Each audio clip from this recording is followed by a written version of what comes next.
Hello everyone, I'm back with Hanon Exercise number 29, an exercise that will be exercising the trill across all five our fingers in both the right and the left hand. So let's jump in and see what it's all about. So here we have the start of the exercise, and we're going to first just focus on getting the fingering and what the sequence is all about. Let's jump in and let's complete the numbers here. So we've got 1, 2, 1, 3, 2, 3, 2, 4, 3, 4. That's also an F. So it's going to be 4, 3, 5, 4, 5, 4, 5. And of course then the sequence restarts again. For the left hand we have 5, 4, 5, 3, 4, 3, 4, 2, 3, 2, 3, 1, 2, 1, 2, 1, and then the sequence restarts. Now I'm first going to have a look at the right hand, then the left hand, then we're going to quickly put them together just to get an idea and a feel of how this sequence will be going higher and higher and higher for the two octaves that we play it.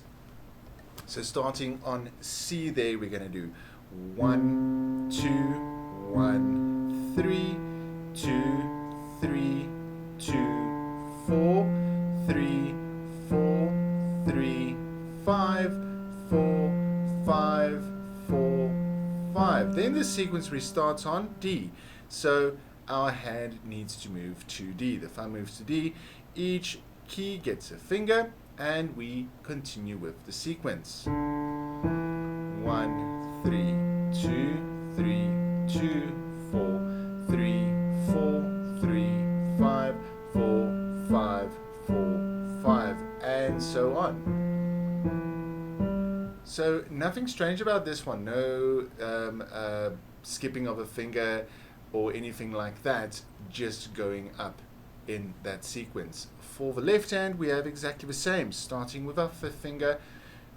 5, 4, 5, 3, 4, 3, 4, 2, 3, 2, 3, 1, 2, 1, 2, 1. Fifth moves to D.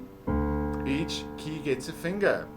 5, 3, 4, 3, 4, 2, 3, 2, 3, 1, 2, 1, 2, 1, and so on until we get to the top. Now I'm going to quickly put these hands together until the very top, where we will be discussing what happens at the end.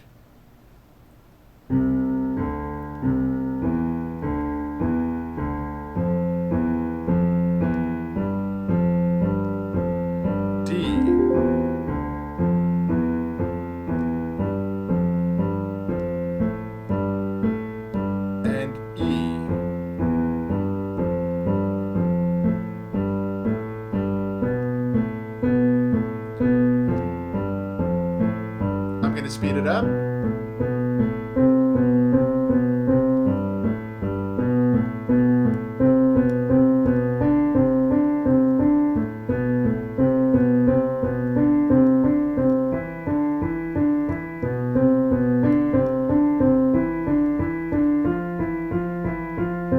First octave done.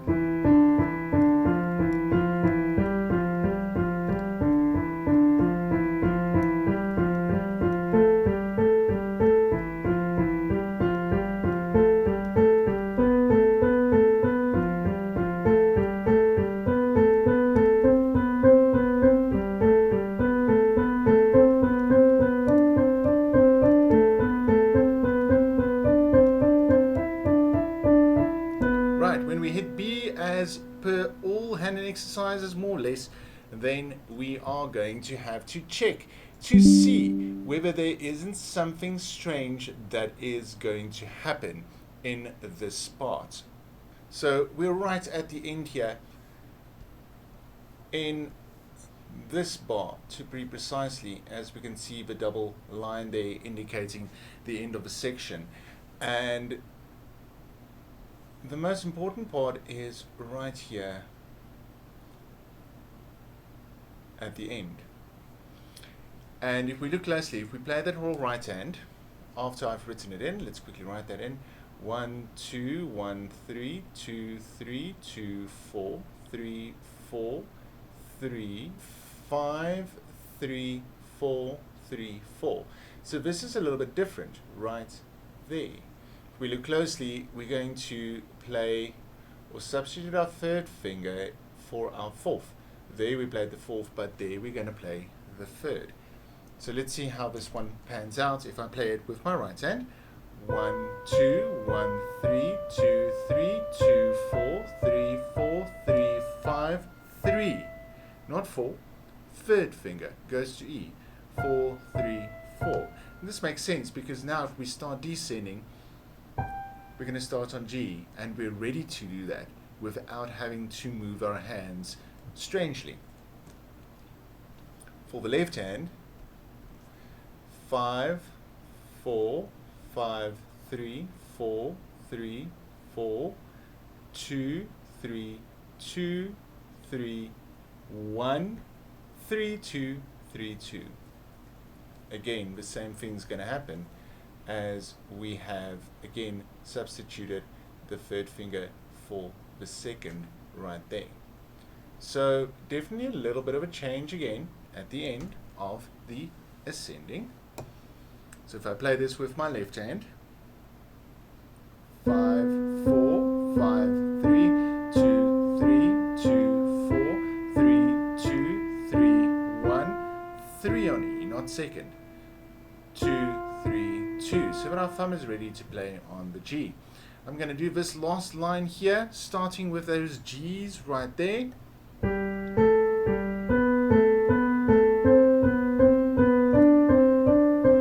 A.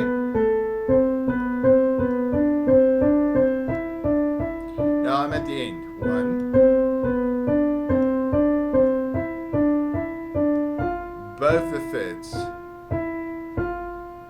And then we start with the descending. Having a look at the descending, 5, 4, 5, 3, 4, 3, 4, 2, 3, 2, 3, 1, 3, 4, 3, 4. There again, we're going to have this movement, something we didn't have in the ascending, something different. Borrowing from this ending right here. And then for the left hand we have 1, 2, 1, 3, 2, 3, 2, 4, 3, 4, 3, 5, 4, 3, 4, 3. I'm first going to do the right hand here. 5, 4, 5, 3, 4, 3, 4, 2, 3, 2, 3, 1, 3, 4, 3, 4. So that my hand is ready to start on the correct key for the next part of the sequence. For the left hand, 1, 2, 1, 3, 2, 3, 2, 4, 3, 4, 3, 5, 4, 3, 4, 3. Nothing changes, but I'm going to have to move my thumb there. So I'm going to kind of collapse my hand, move my second out of the way so that my thumb can start with that next sequence. So here the right hand's going to do its part first and then the left hand. So we're going to have this kind of a unsynchronized movement there between the third and the right and the third and the left before the sequence restarts. So if then I do the whole thing, hands together,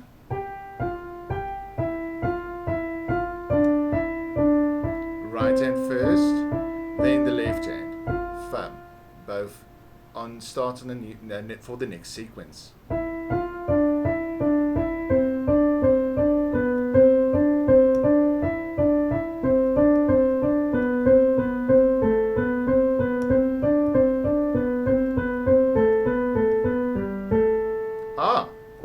Third finger,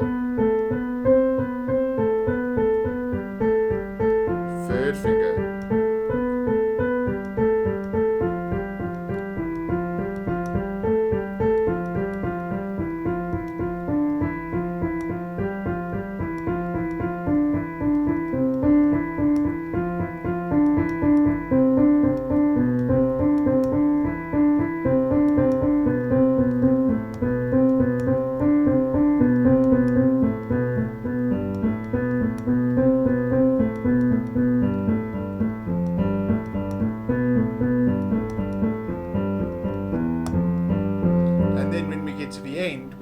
check again to see whether there isn't something that is different.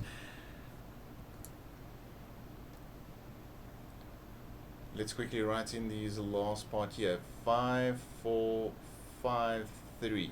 4, 3, 4, 2, 3, 2, 3, 1, 3, 4, 3, 2, 1. Yes, there is definitely something different right here. In order to end on the same notes and fingers that we've started the exercise with, we are going to have to maneuver again a little bit here. The left hand, 1, 2, 1, 3, 2, 3, 2, 4, 3, 4, 3, 5, 3, 2, 3, 4, and 5. A little scale-like passage there at the end with both our third fingers that basically synchronizes our hands up in order to end correctly. If I do this last line here, starting on that B, now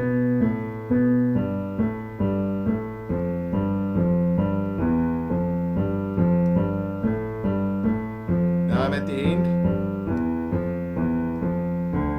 third, and then we walk it down, like that. Doing it again, that last bar. Thumb and pinky has been reached, third fingers to end correctly. So not really that much more difficult than all the previous exercises that we've done. It's just minding the movements when we get to the end of the ascending. The descending, that's a little bit different with that off sync between our hands, and then finally at the end resyncing our hands with those third fingers. And that is it for Hanon exercise number 29. If you found this video helpful, please remember to subscribe to my channel. Check out all my other videos that I've made, and also hit the subscribe button and the notifications bell. That would be awesome, so that you can receive any future videos coming your way. Thanks for watching.